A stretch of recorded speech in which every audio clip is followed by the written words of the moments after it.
आप इसराइल के हामियों की मसनूआत का मुकम्मल बाइकआउट करें। हाथ उठाओ। इसराइली मसनूआत ही का नहीं, इसराइल को मदद देने वाली कंपनियों का भी बाइकआउट, और जो अपने दुकानों पर ऐसी मसनूआत रखे उसका भी बाइकआउट।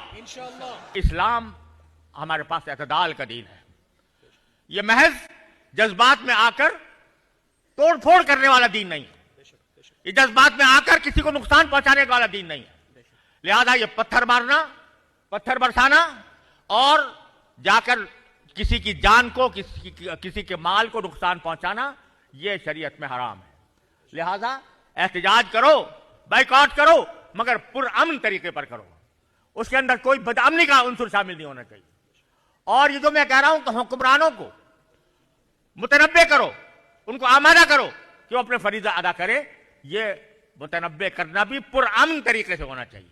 जो लोग इस नाम पर अपनी मुसलमान हुकूमतों से लड़ने पर आमादा है, जो उनके खिलाफ हथियार उठाए हुए हैं, ये कोई काबिल कबूल तरीका नहीं। लिहाजा जो कुछ करना हो वो पुरअमन तरीके से कर, वरना गजा में तो जो कुछ हो रहा है वो हो रहा है। मुसलमान मुल्कों के अंदर खाना जंगी शुरू हो गई तो मुसलमान तितर बितर हो जाएंगे। लिहाजा इससे हमेशा परहेज किया जाए।